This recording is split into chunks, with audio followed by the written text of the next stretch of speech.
Si tú salieras a la calle y preguntaras, ¿quién es el padre de la patria mexicana?, ¿qué te responderían? Seguramente muchos dirían que Miguel Hidalgo.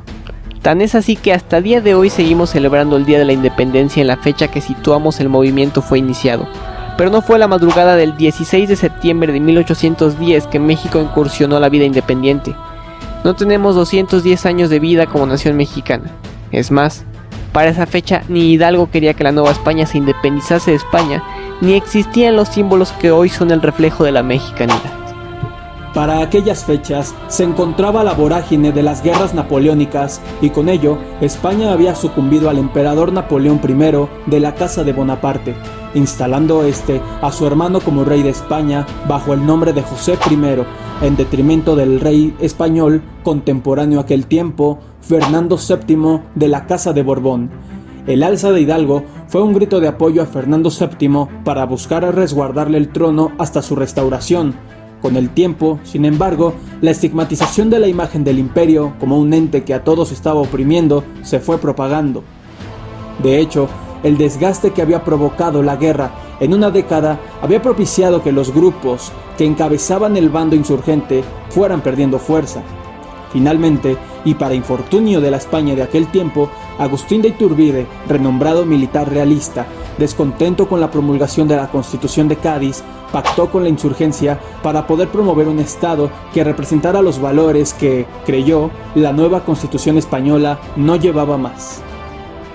Finalizando la contextualización, yendo al grano, fue Iturbide quien reorganizó con fuerza y fundamentó en valores al nuevo bando independentista, quien finalmente se llevó la victoria.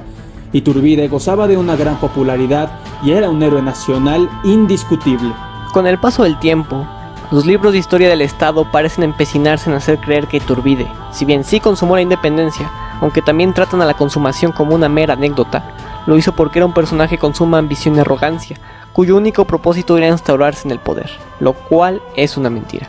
El plan de Iguala, base del proyecto de nación que proponía el nuevo bando unificado de insurgentes, ahora también con el respaldo del ejército trigarante de Iturbide, proponía la creación de una nación cuya forma de Estado fuese una monarquía, ofreciendo a Fernando VII, rey de España, la corona de la nación independiente para que fuese, además de rey de España, emperador de México.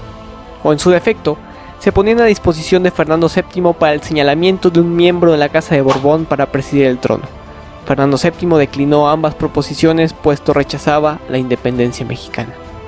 La negativa de Fernando VII dejó en un limbo político a México que se prolongaba con la pusilanimidad de los legisladores de la época, que postergaban las resoluciones de aquel conflicto para ellos seguir gobernando de facto a México. La ciudadanía, cansada de aquella situación, resolvió aclamar a Iturbide, presidente de la regencia, como Agustín I de México, en lo que se reconoce como el levantamiento iturbidista de Pío Marcha.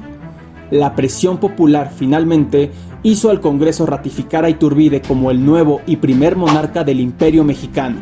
Sin embargo, el Congreso continuó con una actitud obstaculizadora para el gobierno del nuevo monarca, continuando tomando facultades ajenas a las que se esperaba de ellos, redactar una nueva constitución.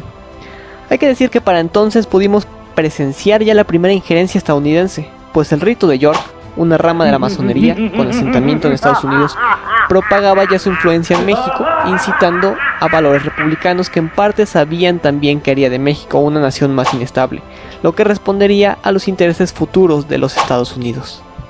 Gobernó por alrededor de 11 meses, en el que disolvió el Congreso para buscar la conformación de uno verdaderamente eficiente. No lo logró, por lo que lo restituyó. Finalmente, viendo que la dinámica no cambiaría, resolvió que lo mejor era su abdicación. Salió del país y cuando él creyó conveniente regresar, ni siquiera con una intención clara de reinstaurarse, sino para coadyuvar con el gobierno, fue capturado y ejecutado sin previo juicio, antes de que los mexicanos se enterasen de su llegada y aprehensión, pues sabía el gobierno que seguía siendo ampliamente popular y habrían que tener que enfrentarse a un levantamiento. Entonces, ¿por qué Iturbide pasó de ser el protagonista de la independencia a ser tratado como un mero personaje accidental y contrario a los valores de México cuando fue él la mente auspiciadora de los valores originales de esta nación?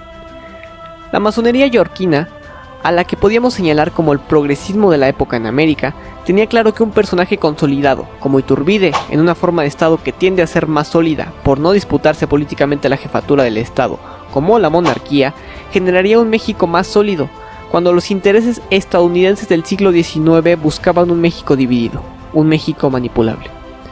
A los mexicanos se les vendió la idea que la república venía a resolver todos los males, y que Iturbide era contrario a los valores republicanos, pero a día de hoy, ¿podemos decir que no somos más un México dividido y manipulable?